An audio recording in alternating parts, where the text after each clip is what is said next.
Good morning dear students. आज बहुत ही interested heading अपन लेने जा रहे हैं, मार्केटिंग मैनेजमेंट। फंक्शनल मैनेजमेंट का ही एक महत्वपूर्ण पार्ट, जिसमें आपने परचेज मैनेजमेंट, प्रोडक्शन मैनेजमेंट, इनकी अपन ने जानकारी पहले की थी। और इसमें आज अपन देख रहे हैं मार्केटिंग मैनेजमेंट, जिसको विपणन प्रबंध के नाम से पुकारा जाता है। और यह विपणन प्रबंध कोई नई चीज़ नहीं है हमारे लिए, लेकिन विकसित राष्ट्रों में इसका स्वरूप टाइम टू टाइम बदलता जा रहा है। हमारे यहाँ पर भी बदल रहा है, लेकिन विकसित राष्ट्रों में विपणन प्रबंध का मीनिंग अन्य रूप में लिया जाता है, बहुत एडवांस स्वरूप में। अपने यहाँ पर बहुत से लोग विपणन और विक्रय को एक ही मानते हैं। आज अपन इस बात का भी जिक्र करेंगे कि विपणन और विक्रय एक चीज़ नहीं है, दोनों में डिफरेंस है। और बहुत ही पुराने समय में क्या होता था कि विक्रय शब्द का ही यूज हुआ करता था। तो जब कभी आप इस हेडिंग को समझने का प्रयास करें तो आप 3-4 शब्दों में आपके कन्फ्यूजन नहीं हो, तो उनको सबसे पहले क्लियर करना जरूरी है। 3-4 शब्द जो मिलते जुलते हैं उनको सबसे पहले मैं बता देता हूँ आपको। विक्रय, सेल्स, इसी से मिलती जुलती टर्म आपके विपणन, इसको मार्केटिंग के नाम से पुकारा जाएगा। अब आप कहने को तो कहते हैं कि मैं मार्केट जा रहा हूं, और वहां पर अपन विक्रय की बात करते हैं। मार्केटिंग से विपणन बना, जो कि मार्केटर्स से ही मार्केटिंग की उत्पत्ति हुई है। फिर विपणन से रिलेटेड दूसरी टर्म आपके विपणन विचार, मार्केटिंग कॉन्सेप्ट, ये बिल्कुल डिफरेंट चीज है। और विपणन विचार से भी डिफरेंट चीज है विपणन प्रबंध, मार्केटिंग मैनेजमेंट। तो मूल हेडिंग तो अपना मार्केटिंग मैनेजमेंट है, लेकिन मार्केटिंग मैनेजमेंट को क्लियर करने के लिए हमें ये 3-4 शब्दों का सही भावार्थ समझना होगा। अब एक एक को लीजिए आप। सबसे पहले विक्रय, जिसको अपन सेल्स के नाम से पुकारते हैं, अर्थात इसमें मुख्य रूप से केवल 2 ही कार्य होंगे। ये 2 कार्य कौन से होंगे? माल की सुपुर्दगी करना और मूल्य का भुगतान प्राप्त करना। जहां पर माल की सुपुर्दगी दी जाती है या सेवा की सुपुर्दगी की जाती है, सेवा का कार्य किया जाता है और पेमेंट लिया जाता है, वहां पर आप या तो कहेंगे माल का विक्रय हो गया या आपके सेवा का विक्रय हो गया, सेल ऑफ सर्विस या सेल ऑफ गुड्स। विक्रय में केवल 2 कार्य किए जाते हैं। उपभोक्ता को संतुष्टि मिली या नहीं मिली, उपभोक्ता खुश हुआ, नाराज हुआ, विक्रेता को कोई लेन देन नहीं, कोई मतलब नहीं। वह तो बस केवल उपभोक्ता आया, पेमेंट लिया, उसको माल दिया, विक्रय का कार्य कंप्लीट। तो पुराने समय से विक्रय ही ज़्यादा प्रचलित शब्द माना गया है, लेकिन आजकल विक्रय के स्थान पर विपणन शब्द का उपयोग ज़्यादा किया जाता है। यह अपने आप में व्यापक टर्म है, और विपणन का अभिप्राय आजकल लिया जाता है एक प्रक्रिया से, अर्थात व्यवसाय करने का तरीका, जिसका एक भाग आपका विक्रय भी है। अब फिर से सुनिए, विपणन का ही एक पार्ट है विक्रय। इसका मतलब आप समझ गए होंगे कि विपणन का क्षेत्र काफी व्यापक है, विपणन का एरिया बड़ा है, विक्रय इसी का एक भाग है। अब प्रश्न उठता है कि इसमें तो 2 कार्य किए जाते हैं, मूल्य का भुगतान लेना और माल की सुपुर्दगी देना। विपणन में क्या किया जाता है वो भी सुनिए। विपणन को सबसे पहले तो क्लियर कीजिए कि यह बिजनेस करने का एक तरीका है, बिजनेस करने का प्रोसेस है कि बिजनेस आप कैसे स्टार्ट करोगे, फिर आपका माल तैयार होगा, उपभोक्ता तक पहुंचेगा, उपभोक्ता को शिकायत आई उसका निवारण करोगे। तो कुल मिलाकर के बिजनेस की जो ओवरऑल प्रोसेस है वो आपका विपणन कहलाता है। और आज के युग में विपणन विचार को समझना भी बहुत जरूरी है, विपणन के साथ साथ मार्केटिंग कॉन्सेप्ट। तो मार्केटिंग कॉन्सेप्ट के लिए आप कह सकते हैं कि ये एक फिलॉसफी है। यहाँ पर तो आपने तय किया कि व्यवसाय करने का तरीका, व्यवसाय करने का की प्रक्रिया, लेकिन क्या सभी लोग एक ही तरीके से व्यवसाय करते हैं? नहीं, अलग अलग तरीके से अपना व्यवसाय करते हैं। तो वो अलग अलग तरीका क्यों अडॉप्ट करते हैं? क्योंकि उनकी फिलॉसफी अलग होगी। ए नाम का व्यापारी, उसकी फिलॉसफी अलग है, वह अपनी फिलॉसफी से व्यवसाय करेगा। बी नाम का व्यक्ति, उसकी फिलॉसफी अलग है, उसका सोचना, विचारना, करना, कार्य करना, ये सब अलग है, तो वह अपने अपने ढंग से भी व्यवसाय करेगा, व्यापार करेगा। तो कहने का तात्पर्य ये तो एक प्रक्रिया है, और यह एक दर्शन, मार्गदर्शन जिसको आप कहते हैं कि जिसके सहारे वो अपना विपणन का कार्य करेगा। तो ये केवल थ्योरी का पोर्शन, इसमें आपको केवल गाइडलाइन मिलेगी कि अपना व्यापार कैसे करना चाहिए, और उन गाइडलाइंस के सहारे आप अपना व्यापार करते हो, अपना बिजनेस करते हो। तो यह एक विचार है, अर्थात यह एक दर्शन है, और इसको भी दो भागों में बांटा जाता है। एक तो आपकी है परंपरागत विपणन विचार और दूसरी आपकी है आधुनिक विपणन विचार, अर्थात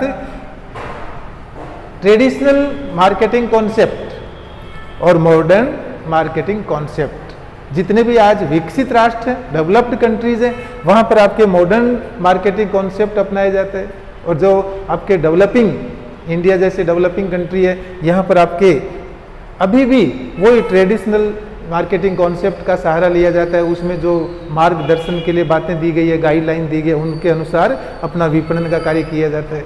लेकिन डेवलप्ड कंट्रीज में मॉडर्न तरीके से मार्केटिंग के कार्य आपको देखने को मिलते हैं। परीक्षा में इन दोनों विचारधाराओं में डिफरेंस पूछा जाता है, अपन आगे देखेंगे। विपणन प्रबंध एक व्यापक टर्म आ गई, और इसको आप कह सकते हैं कि विपणन का प्रबंध करना, अर्थात विपणन की व्यवस्था करना, वो विपणन प्रबंध कहलाता है। दूसरे सरल शब्दों में आप कह सकते हैं कि विपणन से संबंधित गतिविधियों का प्रबंध करना, अर्थात प्रबंध में क्या होगा, प्रबंध में आपकी प्लानिंग होगी, प्रबंध में आपकी ऑर्गेनाइजिंग होगी, प्रबंध में आपके कोऑर्डिनेशन होगा, प्रबंध में आपके मोटिवेशन होगा, और प्रबंध में आपके कंट्रोल होगा। कहने का तात्पर्य, आप मैनेजमेंट के पांचों कार्य विपणन गतिविधियों पर लागू कर देंगे तो वो विपणन प्रबंध कहलाएगा। तो एक बार फिर से सुनिए, विक्रय प्राचीन काल से यूज होने वाला शब्द। व्यावसायिक क्षेत्र में दो ही कार्य, मूल्य प्राप्त करना, माल की सुपुर्दगी देना। विपणन इसका सुधरा हुआ रूप और इससे व्यापक और बड़ी टर्म। विक्रय तो इसी का एक भाग है, और विपणन को सरल शब्दों में कहा जाता है बिजनेस करने का तरीका, बिजनेस करने की प्रक्रिया। विपणन विचार, आप अपना बिजनेस किस तरीके से करेंगे, इसके लिए गाइडलाइन कहाँ मिलेगी, विपणन विचार से। इसलिए इसको फिलोसफी, इसको दर्शन के नाम से पुकारा जाता है। ये दो प्रकार की होती है, परंपरागत विपणन विचारधारा और आधुनिक विपणन विचारधारा। विपणन प्रबंध, अर्थात ये जो विपणन आप करेंगे, इस विपणन पर यदि आप प्रबंध के कार्यों को लागू कर देंगे, अर्थात प्लानिंग, ऑर्गेनाइजिंग, कोऑर्डिनेशन, मोटिवेशन और कंट्रोल, ये सभी पांचों कार्य आप विपणन क्षेत्र पर लागू कर देंगे तो वो आपका विपणन प्रबंध कहलाएगा। अब परीक्षा में आपके कभी कभी एक प्रश्न पूछा जाता है कि विक्रय और विपणन में क्या डिफरेंस है।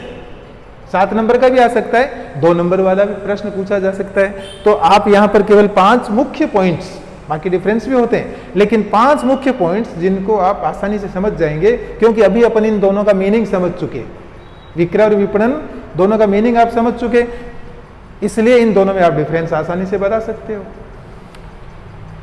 लक्ष्य या उद्देश्य के आधार पर अंतर का आधार आपको बताना होगा कि किस आधार पर हम दोनों में डिफरेंस करना चाहते हैं। तो आप खुद समझ सकते हैं विक्रय का लक्ष्य या विक्रय का उद्देश्य क्या होता है, अधिकतम लाभ कमाना, अधिकतम लाभार्जन।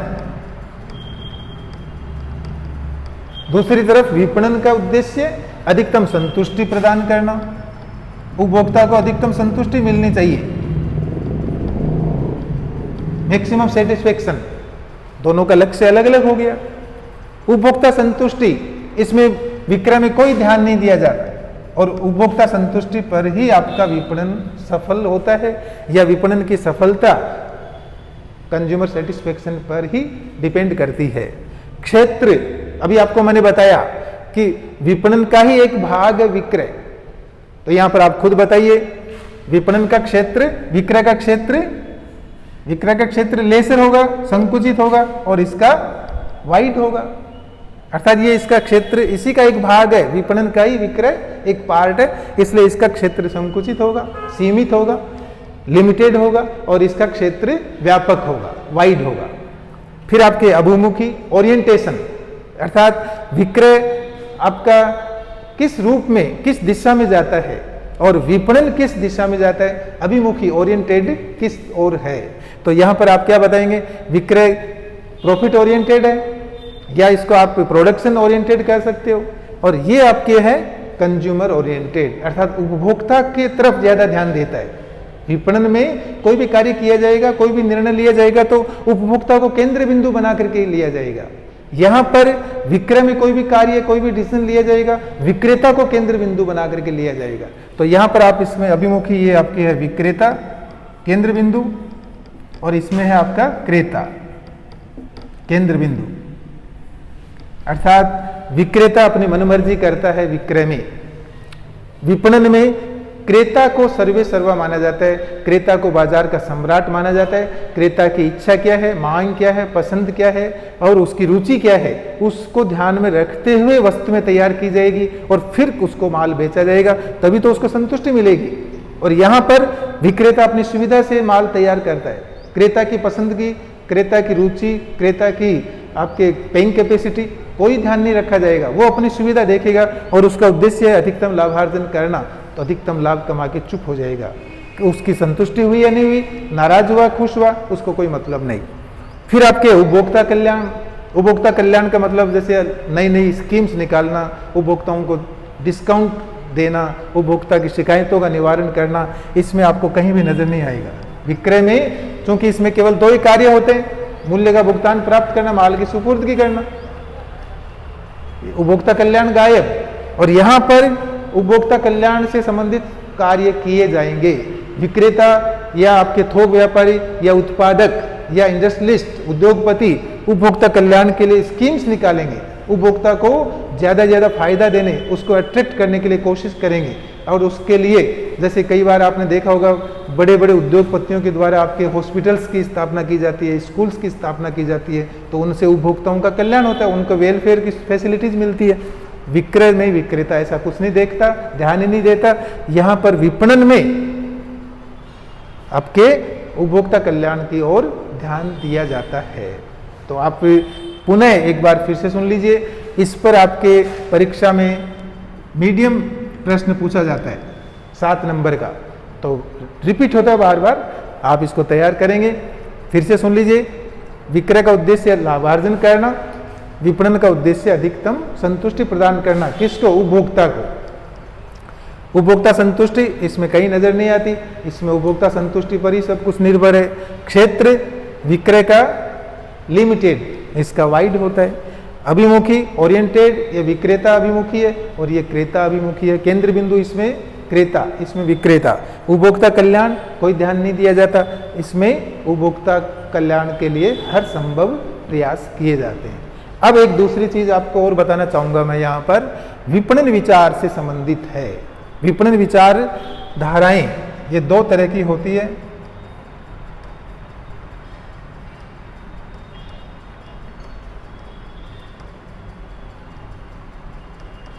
और यह है, मैंने आपको पहले ही बताया, यह एक दर्शन है।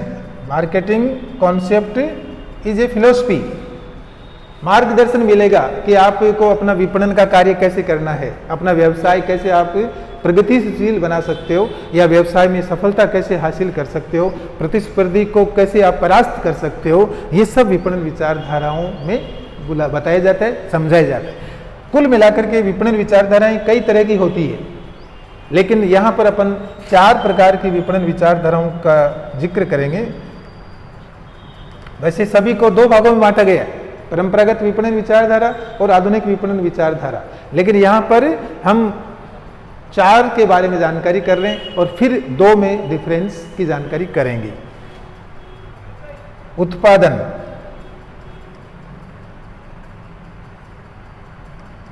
उत्पादन अभिमुखी विचारधारा,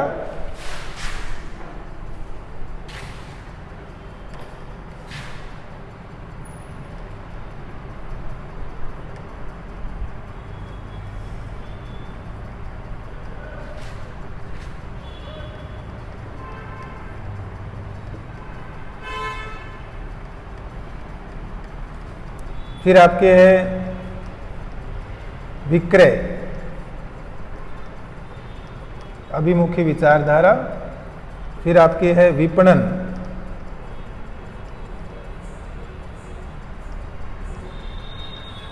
अभिमुखी विचारधारा, और अभी जो चलन में है वो है आपके सामाजिक विपणन। सोसाइटल, सामाजिक विपणन विचारधारा।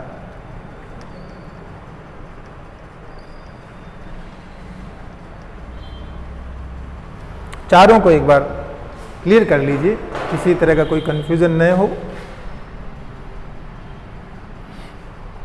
उत्पादन अभिमुखी विचारधारा, विपणन की वह विचारधारा जिसमें केवल प्रोडक्शन बढ़ाने पर बल दिया जाता है। इसके नाम से विदित है, नाम से आप तुरंत इसका अभिप्राय जान लेंगे या भावार्थ समझ जाएंगे कि जिसमें केवल प्रोडक्शन पर ही बल दिया जाएगा। कैसे तैसे प्रोडक्शन करना, एनी हाउ प्रोडक्शन होना चाहिए। पुराने जमाने से यह विचारधारा चली आ रही है। अंडर डेवलप्ड कंट्रीज में आज भी अपन देखते हैं कि वहाँ पर कैसे तैसे रॉ मटेरियल इकट्ठा किया गया, मशीनरी मंगवाई गई, लेबर को इकट्ठा किया गया और प्रोडक्शन चालू कर दिया गया। उपभोक्ता की पसंद क्या है, रुचि क्या है, कोई ध्यान नहीं दिया जाता। सबसे पहले काम प्रोडक्शन का है और प्रोडक्शन चालू कर दिया जाता है। उत्पादन पर ही सबसे ज्यादा ध्यान दिया जाता है, इसलिए इसका नाम उत्पादन अभिमुखी विचारधारा पड़ा। विक्रय अभिमुखी विचारधारा, अब देखिए पहले उत्पादन पर जोर दिया गया, तो अति प्राचीन काल में क्या होता था, दुकानें नहीं थी, बाजार नहीं थे, सभी उद्योगपति कहो या सभी आपके निर्माता कहो अपने अपने घर पे वस्तुओं का निर्माण करते थे परंपरागत तरीके से। अपने घर पे जो साइज, जो वजन, जो आकार दे दिया, उपभोक्ता उसके घर आकर के खरीद के ले जाते थे। और प्रोडक्शन की बहुत बड़ी समस्या थी, प्रोडक्शन की बहुत बड़ी प्रॉब्लम बनी हुई थी पूरे विश्व में। अब क्या हुआ कि जैसे जैसे लोगों को पता चला कि प्रोडक्शन की समस्या बनी हुई है, तो उस समस्या का समाधान करने के लिए हर कोई प्रोडक्शन करने लग गया, प्रोडक्शन में ही जुट गया। और परिणाम ये निकला कि प्रोडक्शन तो काफी होने लग गया, लेकिन अब उसको बेचे कैसे, अब उसका विक्रय कैसे करे। तो एक समय ऐसा आया कि उसी उत्पादन की समस्या की जगह पर विक्रय की समस्या क्रिएट हो गई। मैंने आपको पहले बताया, पहले उत्पादन की समस्या थी कि कैसे भी उत्पादन करना है, लेकिन जब हर एक व्यक्ति, हर एक विद्वान, हर एक वैज्ञानिक, हर एक उद्योगपति उत्पादन करने में जुट गया, तो परिणाम एक समय ये निकला कि उत्पादन, अति उत्पादन होने लग गया। अब सबके सामने दूसरी प्रॉब्लम क्रिएट होगी, उस अति उत्पादन का विक्रय कैसे किया जाए, उसको सेल कैसे किया जाए। तो फिर क्या हुआ, सभी उद्योगपतियों द्वारा, सभी व्यापारियों द्वारा विक्रय के लिए प्रयास किए गए। अर्थात आप जो आजकल देखते हैं स्कीम निकालना, एक के साथ एक फ्री, ये आपके डिस्काउंट देना, दशहरे के अवसर पर कीमतों में भारी छूट, गांधी जयंती पर कीमतों में छूट, ये सब स्कीम क्यों आई, क्योंकि विक्रय की समस्या बनी हुई थी। उस विक्रय की समस्या को दूर करने के लिए सब विक्रय के कार्य में जुट गए। तो अभी विक्रय अभिमुखी विचारधारा उत्पन्न हो गई और ये पॉपुलर भी हो गई। डेवलपिंग कंट्रीज में आज भी विक्रय अभिमुखी विचारधारा का प्रचलन है। फिर आपके विक्रय अभिमुखी विचारधारा की जगह पर विपणन विचारधारा का आविर्भाव हो गया। समय बदलने के साथ साथ इनमें भी चेंज आता है। विक्रय की समस्या लगभग समाप्त हो गई, उपभोक्ता संतुष्ट नहीं हो रहा, उपभोक्ता अपना व्यापारी बदल रहा है, अपना विक्रेता बदल रहा है, अपना